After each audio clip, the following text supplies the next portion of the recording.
How's it going, guys? So I just kind of wanted to go over why I like the design of the AirSafe hitch. First and foremost, got a really good deal on it. I mean, who doesn't like a good deal? I've seen a couple of used ones on the market, and I think they range anywhere from $500 to upwards of $1,000, which brand new, I think they're like $1,350 or $1,400, depending on which class you get. The two classes that I think would apply to most people are the Class 5 and the Class 6. The only difference is that the Class 6 has dampeners that will actually slow down the movement on the upward travel.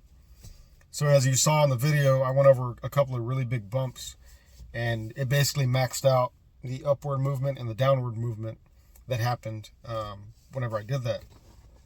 And if you see from this other video, the air shocker hitch has a bit of a different range of motion. So the AirSafe hitch goes up and down, and the air shocker hitch, it pivots up and down. So this is what your trailer does.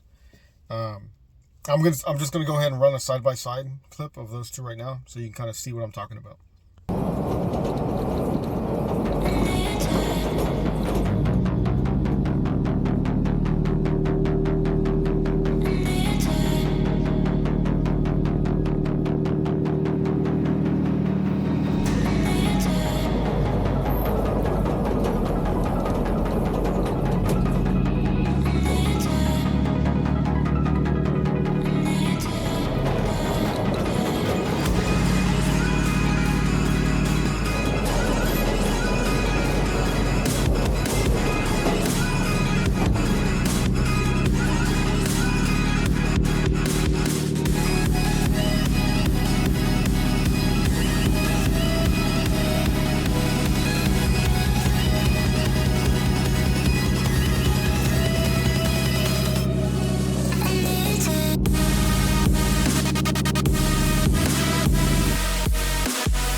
All right, so as you saw, whenever you're loaded, if you ever hit like a random bump in the road, or if you absolutely have to go off road and like keep towing your trailer, you can kind of see that the different angles, like entry and exit angles that you pull that trailer at, would really be affected by these two different ranges of motion. Of course, you can always add more air or take more air to kind of mitigate that. There's a couple of other hitches on the market too. I think Kurt makes a soft trailer hitch, and then Gen Y makes a soft trailer hitch.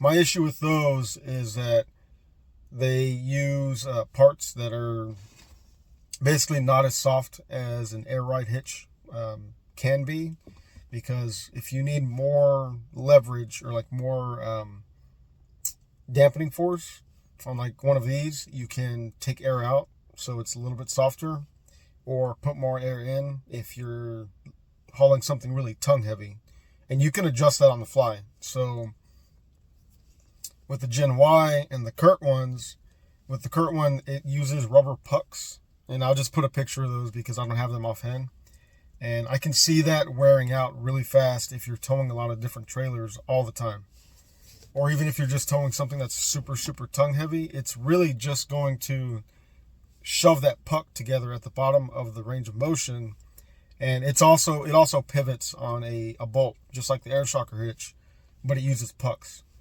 I can see that bushing on the bottom wearing out pretty fast, especially if you're always maxing out your tongue weight, or if you go a little bit over, if you're, hauling something like a dump trailer or like a 2-car hauler, but it's bumper pull, that kind of thing's really easy to do. The Gen Y, I know a lot of people use it. It looks really cool. You have to get the right one. So if you're pulling a trailer that's less than 10,000 pounds, you have to get the small one. And if you ever need to tow something heavier, you either have to swap out to a different hitch or buy the bigger one. And you can't just go right back to towing a smaller trailer, because each one is rated to different weights, and they require different tongue weights to actually utilize that dampening force that they have. And I just think that maybe if you're going to be using this hitch for a long time, it just doesn't seem as versatile as something like the air shocker or the air safe hitch. I just wanted to kind of, show you the differences and why I think the air safe hitch should get more press. And it just doesn't. The owner, I actually talked to him. I reached out to him to ask about the dampener add-ons, and he quoted me a price to basically convert my class 5 into a class 6, and the trailer weight, I think it increased to 20,000 pounds, and that was the only difference. So it's rated for more than what is written on the actual hitch itself. It's just, until I add those dampeners, I can't. He recommended that I not pull that weight. And he was saying that if you are going to be a little bit more tongue heavy, you can just opt for the 20,000 pound version of this hitch, and you'll be good to go out of the gate.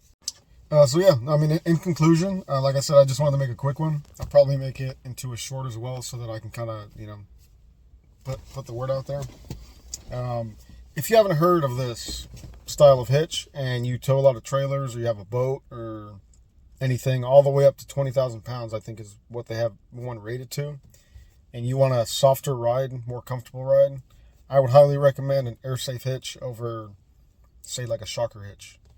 There's an extra versatility to it that you can really buy the biggest and baddest air safe hitch that they offer, and you can still utilize it with smaller trailers. So anyway, God bless. Hope y'all are staying safe out there. Bit of a storm last night in DFW. It's Tuesday night, so I hope everything's okay with y'all, and I'll see y'all in the next one.